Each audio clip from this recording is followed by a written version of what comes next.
Hello दोस्तों, I hope कि आप सभी लोग अच्छे होंगे। तो आज हम मैडम के नेक्स्ट एपिसोड को एक्सप्लेन करेंगे। तो पिछले एपिसोड में हमने देखा था कि डोल्सो और सोही दोनों पालकी में मजे कर रहे होते हैं, जहाँ पर कुछ बच्चे आकर पालकी को देखने लगते हैं। तभी वहाँ पर इवन उन्हें डांटते हुए उन्हें वहाँ से भगा देती है। जिसके बाद इवन सोही से बोलती है कि क्या मैडम आप अंदर हो, और बोलती है कि मैडम मैंने जासूसी करने वाले बच्चों को भगा दिया है। तो अंदर से सोही बोलती है कि इवन तुम यहाँ पर क्या कर रहे हो।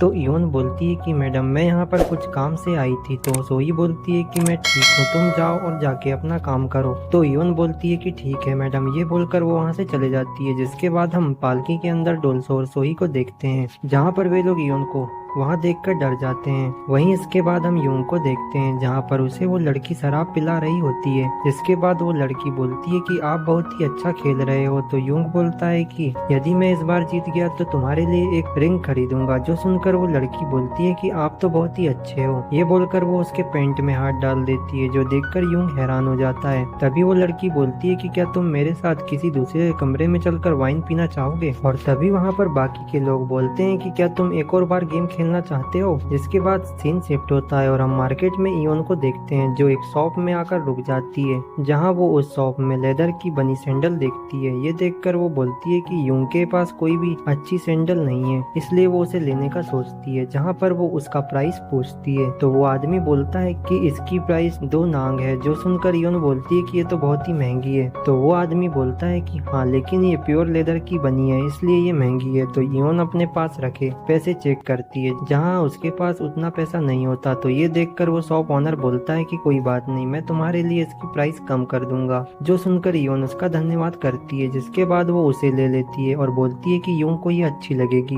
इसके बाद नेक्स्ट सीन में हम यूं को देखते हैं, जहाँ पर वो उस लड़की के साथ बैठा था। इसके बाद वो एक और बार गेम खेलता है, लेकिन उस लड़की के कारण वो इस बार हार जाता है। जो देखकर यूं बोलता है कि मैं तो शुरू से जीत रहा था, आखिर अब क्या हुआ। जहाँ वो देखता है कि वो लड़की उसे छोड़कर उस दूसरे आदमी के पास चली गई है। जिसके बाद यूं बोलता है कि उसके पास अब खेलने के लिए पैसे नहीं बचे हैं, लेकिन वो बोलता है कि चलो एक और बार खेला जाए। जिसके बाद वो अपने बचे हुए पैसे और साथ में उस जेड हेयर क्लिप को बाहर निकालकर उसे दाव पर लगा देता है, जहां उस जेड हेयर क्लिप को देखकर वो लड़की खुश हो जाती है। जिसके बाद वो दोनों अपनी चालें चलते हैं, जहां पर वो आदमी यूं से 1 पॉइंट ज्यादा लाकर उस गेम को जीत लेता है। जो देखकर यूं के पसीने निकलने लगते हैं और वो बहुत ही दुखी हो जाता है। जहां पर वो लड़की उस आदमी से बोलती है कि क्या मैं इस जेड हेयर क्लिप को रख सकती हूँ। तो वो आदमी बोलता है कि हाँ, तुम इसे रख लो। जिसके बाद वो लड़की उस जेड हेयर क्लिप को अपने बालों में लगा लेती है और वे दोनों लोग वहाँ से सारा पैसा लेकर चले जाते हैं। वहीं दूसरी तरफ हम यूं को देखते हैं, जो सदमे में आ जाता है और बोलता है कि वो मेरी लाइफ का सारा पैसा लेकर चले गए। जहाँ पर एक अंकल यूं से बोलते हैं कि लगता है तुम यहाँ पर नए हो, इसलिए तुम्हें ताजा के द्वारा लूटा गया है। जहाँ पर यूं उसकी ये बात सुनकर गुस्सा हो जाता है और पूछता है कि वे लोग कौन है। तो वो ओल्ड मैन बताता है कि वे लोग लुटेरे हैं और उनके साथ में वो लेडी भी मिली हुई है।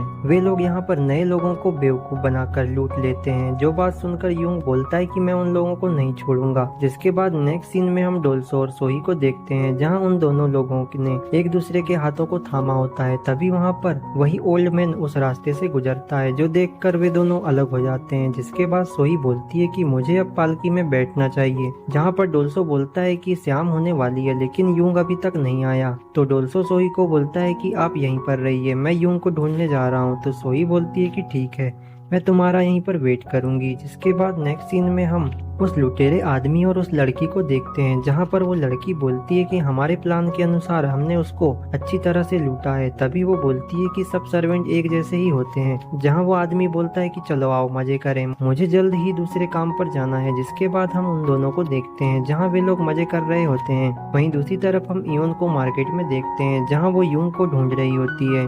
जहाँ तभी हम मार्केट में यूं को देखते हैं, जिसके हाथ में एक बड़ी सी तलवार होती है। जहाँ वो उसे लेकर उस आदमी की तरफ जाने लगता है और बोलता है कि मैं उस कमीने आदमी को मार डालूंगा। इसके बाद हम उसी लुटेरे आदमी के घर के बाहर उस टकले आदमी को देखते हैं, जो बोलता है कि आज मैं उस लड़की के साथ मजे करूंगा। तभी वहाँ पर यूंग देखता है कि उस आदमी के साथ बहुत से लोग उसके घर के बाहर हैं, जो देखकर वो उसके घर की बाउंड्री से कूदकर उसके अंदर आ जाता है। जिसके बाद यूंग उन्हें ढूंढते हुए उनके कमरे में आता है, जहाँ पर उसे कोई दूसरा आदमी मिलता है, जिसके बाद उसे बाहर से उन दोनों लोगों की आवाज सुनाई देती है, जो सुनकर वो उन्हें पहचान लेता है। जहाँ वो उस डोर को ओपन करता है और उन्हें मारने के लिए जाता है, तभी उसका पैर स्लिप हो जाता है और वो उस लड़की के बालों को काट देता है। जहाँ ये देख वो आदमी बोलता है कि तुम्हारी हिम्मत कैसे हुई मुझे मारने की। जहाँ तभी हम उस लड़की को देखते हैं जो अपने कटे हुए बालों को देखकर चिल्लाने लगती है। तभी बाहर खड़े लोग बोलते हैं कि क्या अंदर कुछ हुआ है। तो एक आदमी बोलता है कि मैंने किसी के चिल्लाने की आवाज सुनी है। जिसके बाद हम वहाँ पर यूंग को देखते हैं, जिसके हाथों से तलवार नीचे गिर गई थी। जहाँ पर वो लुटेरा आदमी अपनी तलवार को निकाल लेता है, जो देखकर यूंग डर जाता है और बोलता है कि मैं तो तुम्हें बस डराने आया था। वहीं वो टकला आदमी बोलता है कि ह्यूनिंग ने अपनी तलवार निकाल ली है। वहीं वो उसके बारे में बताता है और बोलता है कि वो पहले एक गेट कीपर हुआ करता था, जहाँ उससे बहुत से लोग उसके मार्शल आर्ट से डरते थे। जिसके बाद वो टकला बोलता है कि आज ये लड़के की खैर नहीं, क्योंकि ह्यूनिंग ने अपनी तलवार काफी दिनों बाद निकाली है। जिसके बाद सीन शिफ्ट होता है और हम एक आदमी को देखते हैं जो दिखने में कोई जनरल जैसा लग रहा होता है। जहाँ पर वो बोलता है कि क्या प्रिंसेस यहाँ पर है। जिसके बाद वो उस मार्केट में आ जाता है, जहाँ पर उसके सामने से सोही जा रही होती है। तभी सोही उसके पास से गुजरती है, तो वो आदमी सोही को देख लेता है। वहीं यहाँ पर सोही बोलती है कि डोल्सो को गए हुए काफी टाइम हो गया। जहाँ पर सोही देखती है कि एक आदमी एक छोटे से बच्चे को पीट रहा है। वहीं वो आदमी बोलता है कि तुम्हारी हिम्मत कैसे हुई सामान चुराने की। तो वो छोटा बच्चा बोलता है कि मेरे भाई बहन भूखे हैं, इसलिए मैंने ऐसा काम किया। जहाँ सोई ये सुनकर उस आदमी को बोलती है कि उसे पीटना बंद करो। ये बोलकर वो उसके बीच में आ जाती है। जहाँ पर वो आदमी बोलता है कि आप मेरे मामले में मत पड़िए। तो सोही बोलती है कि तुम्हारे खाने के कितने पैसे हुए। तो वो आदमी बोलता है कि 20 यान। जहाँ सोई उसे सारे पैसे दे देती है। जिसके बाद वो उस लड़के से उसका नाम पूछती है, जहाँ वो लड़का अपना नाम चंडोल बताता है। जहाँ पर हम उस आदमी को देखते हैं जो सोही का पीछा कर रहा होता है। वहीं यहाँ पर सोही बोलती है कि तुम्हारे छोटे भाई बहन कहाँ हैं, मैं उनसे मिलना चाहती हूँ। जिसके बाद हम सोही और उस छोटे बच्चे को देखते हैं जो वहाँ से जा रहे होते हैं। तभी वो आदमी बोलता है कि आमतौर पर जब बड़े घर के लोग लोगों को संघर्ष करता हुआ देखते हैं तो उन्हें इग्नोर करके चले जाते हैं, लेकिन ये महिला ऐसी नहीं है। जिसके बाद सोही उस बच्चे के भाई बहन के पास आती है, जहाँ वो लड़का बोलता है कि मैं तुम्हारे लिए खाना लाया हूँ, जो देखकर वे लोग खुश हो जाते हैं। तभी वो बच्चा सोही को उनकी हेल्प करने के लिए धन्यवाद करता है। तो सोही बोलती है कि तुम लोग आराम से खाना खाओ। जिसके बाद वो उनसे पूछती है कि तुम्हारे माता पिता कहाँ हैं। तो लड़का बोलता है कि हमारे माता पिता नहीं है। जो बात सुनकर सोही बोलती है कि ऐसे में इन बच्चों का क्या होगा, बिना माता पिता के ये बच्चे कैसे रहेंगे। और तभी वहाँ पर उस आदमी की आवाज आती है जो बोलता है कि इन बच्चों को मैं अपने साथ ले जाऊंगा। जहाँ पर सोही उसे देख बोलती है कि आप कौन हो, क्या आप गवर्नमेंट ऑफिस से आए हो। वहीं सोही को लगता है कि ये इन बच्चों को पनिश करने आया है, इसलिए वो बोलती है कि इन बच्चों ने कुछ भी नहीं किया, उसने ये सब अपने भूखे भाई बहन के कारण किया था। जो बात सुनकर वो आदमी बोलता है कि चिंता मत करो, मैं यहाँ उन्हें अरेस्ट करने नहीं आया हूँ। जिसके बाद वो बोलता है कि मेरा नाम किम जोंग है और मैं रॉयल कोर्ट में बच्चों के ध्यान रखने का काम करता हूँ और हमारे होम टाउन पर अनाथ बच्चों की मदद करी जाती है, जहाँ उनके लिए रहने और खाने के साथ साथ अच्छी फैसिलिटी भी मिलती है। इसके बाद किम जोंग बोलता है कि मैं हैंगनॉन्ग जा रहा था, इसलिए मैंने सोचा कि इन बच्चों को अपने साथ ले जाऊं। जो बात सुनकर सोही बोलती है कि ये तो अच्छी बात है, आप इन बच्चों की हेल्प कर रहे हैं। जिसके बाद सोही बोलती है कि मुझे माफ करना, लेकिन मुझे अब जाना होगा। जो बोलकर वो वहाँ से जाने लगती है। तभी किम जोंग बोलता है कि लेडी एक मिनट, क्या मैं आपका नाम जान सकता हूँ। तो सोही उसे अपना नाम सोही क्वाक बताती है। जो सुनकर किम जोंग बोलता है कि उसका नाम भी उसकी तरह ब्यूटीफुल है। इसके बाद सीन शिफ्ट होता है और हम इवन को देखते हैं जो यूंग को ढूंढते हुए एक घर के पास आ जाती है। यहाँ इस घर में वही वाले काम होते हैं जो देखकर यून बोलती है कि यूंग ऐसी जगह पर नहीं हो सकता। जहाँ तभी वो आदमी यूंग को लात मारकर उसे घर से बाहर फेंक देता है। यहाँ पर यूंग को ऐसा देख यून डर जाती है और बोलती है कि क्या यूंग लड़ाई कर रहा है। वहीं यहाँ पर हम उस आदमी को देखते हैं जो यूंग को मारने के लिए उसकी तरफ आगे बढ़ता है। जो देखकर यूंग बोलता है कि मुझे माफ कर दो,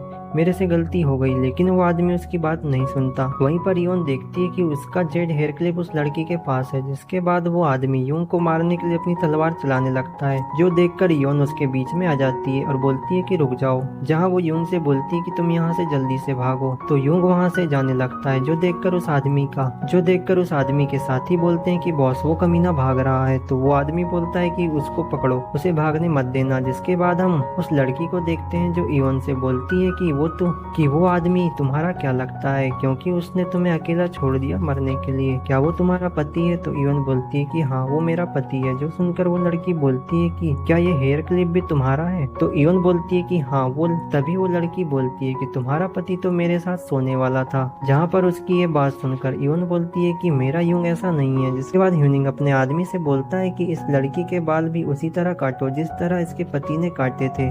जो सुनकर उसका साथी इवन के बालों को पकड़ लेता है और उसके बाल काटने लगता है। तभी वहाँ पर डोल्सो आ जाता है और उस आदमी को लात मारकर दूर कर देता है। जिसके बाद इवन देखती है कि ये तो डोल्सो है। जिसके बाद वो आदमी खड़ा होता है और बोलता है कि अब तुम कौन हो? ये बोलकर वो डोल्सो के ऊपर अटैक कर देता है, लेकिन डोल्सो उसे बड़े ही आसानी से मारकर दूर कर देता है। जिसके बाद डोल्सो देखता है कि यहाँ पर ज्यादा लोग हैं, इसलिए वो इवन का हाथ पकड़कर वहाँ से भागने लगता है। जहाँ उन्हें भागता देख वे सभी उनका पीछा करते हैं। जिसके बाद डोल्सो के सामने एक दीवार आ जाती है, जो देखकर डोल्सो इवन को पकड़कर उस दीवार से कूद जाता है। जहाँ उसे ऐसा करता देख वे लोग हैरान हो जाते हैं और बोलते हैं कि क्या हम जो देख रहे हैं वो रियल है? वो आदमी ऐसे कैसे एक दीवार को आसानी से कूद सकता है? वहीं दूसरी तरफ हम सोही को देखते हैं जो डोल्सो को सर्च कर रही होती है। तभी उसे किसी की आवाज आती है, जो सुनकर वो बोलती है कि क्या कोई यहाँ पर लड़ाई कर रहा है? तभी वो अपने सामने डोल्सो को देखती है, जहाँ डोल्सो इवन को पकड़कर उन लोगों से बचकर भाग रहा होता है।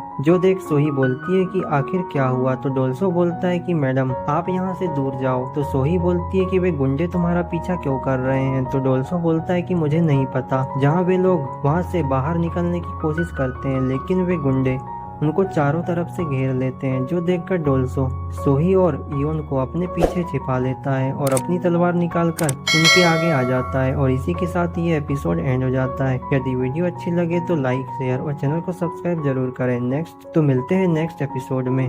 धन्यवाद।